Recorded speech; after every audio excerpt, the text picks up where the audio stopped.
మల్లిగాని దగ్గరికి వచ్చినాము. ఇవన్నీ చదవం రా మల్లిగా, ఇవన్నీ చదవం కానీ నీ గురించే చదువుతాం అంతే. ఇక మల్లిగాని బానిసలు, మల్లిగాని గొర్రెలు ఇన్ని రోజులు కొంచెం తగ్గిళ్ళు భయపడి. ఇప్పుడు వీడు ఎమ్మెల్సీలో నిలబడ్డాడు కదా, ఎక్కడ ప్రవీణ్ వల్ల మొత్తం మా అన్నకు బ్యాడ్ అవుతుందో మా మల్లిగాని కానీ కామెంట్స్ ఎక్కువ పెడతాను ఇప్పుడు మన గురించి. బ్యాడ్ కామెంట్స్ పెడతాను. రే నీకు మల్లన్న లైఫ్ ఇచ్చిండ్రా, నువ్వు మల్లన్న లేకపోతే నువ్వు ఎక్కడిదిరా అంటాను. బొత్సం కాదు వారి మల్లిగాడు మీడియాకు వచ్చి 9 ఏళ్ళు అవుతుందిరా. వాడు మీడియాకు వచ్చి 9 ఏళ్ళు అవుతుంది. నేను మీడియాకు వచ్చి 15 ఏళ్ళు అవుతుందిరా బాబు. వీడు నాకంటే 4 సంవత్సరాలు పెద్దోడు వీడు నాకంటే. అయినా కూడా వానికంటే జర్నలిజంలో నేను సీనియర్ని. వాడే ఒప్పుకున్నారా బాబు. చిలుక ప్రవీణ్ అన్న త్యాగం చేసి ఉద్యోగాన్ని విడిచిపెట్టి 40,000 రూపాయలు ఉద్యోగాన్ని విడిచిపెట్టి నేను ఓ ఉద్యమం చేద్దామన్నా, మనం పార్టీ పెడదామన్నా అంటే నా కోసం నమ్మి వచ్చిండని. మరి నమ్మొచ్చినందుకు నన్ను మోసం చేసిండా? ఎవరిని మోసం చేసిండు? నాకేనా ఇంకో మాట, వీడాట నాకు జీతం రూపాయి కూడా జీతం ఇవ్వలేదురా బాబు. వీడు నా పైసలతో నేనే బతికిన. 6 నెలలు ఇద్దరం కలిసి ఉన్నాము, ₹1 జీతం కూడా ఇవ్వలేవాడు నాకు. ఇచ్చి నన్ను చెప్పమనరా, చెప్పనుకొని చంపుతా. ₹1 కూడా జీతం ఇవ్వలే వాడు. మన దగ్గర నుంచి ₹1 కూడా తీసుకోలే.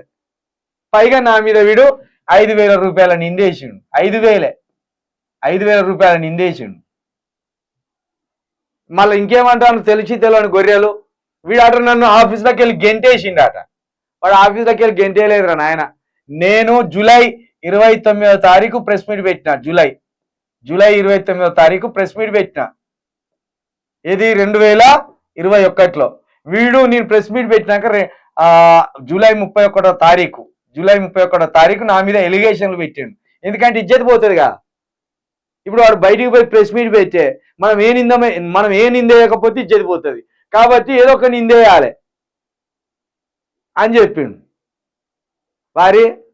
వీడు చెప్పిన 5,000 రూపాయలు కూడా నా అకౌంట్లో పడలేదురా.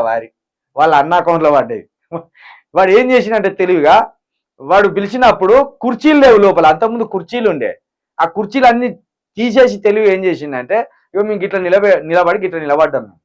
నిలబడ్డ దాన్ని ఫోటో తీపిచ్చి వాడు కుర్చీలో కూర్చున్న దాన్ని ఫోటో తీసుకొని ఈ 2 కలిసి థంబ్నెయిల్ చేసిండు వాడు. అక్కడ ప్రజలు అప్పుడు వాడు సోషల్ మీడియాలో అప్పుడు బాగా వాడు ఏది చెప్తే అది నమ్మిలు కదా. గిట్లనే ఉన్నా నేను. గిట్లుండే వరకు ఈ అమ్మాయి ఏదో జరిగింది. బొచ్చు కూడా జరగలేవాడు. బొచ్చు ఒక ఇంటిక మందం కూడా వాడు నన్ను పట్టుకోలేకపోయిండు. నా అవినీతి అంటున్నావు కదా, 5,000 అంటున్నావు, చూపి, ఇప్పటికైనా చూపి. ఎవల గూగుల్ పేలో పడ్డాయి, ఎవల అకౌంట్లో పడ్డాయి చూపి. నీ అన్న ఇజ్జతి పోతుంది, నీ ఇజ్జతి పోతుంది. ఎంతమంది మీకు డబ్బులు కొట్టిందో మీ ఇజ్జతి పోతుంది, పరువు పోతుంది భూషిడికే.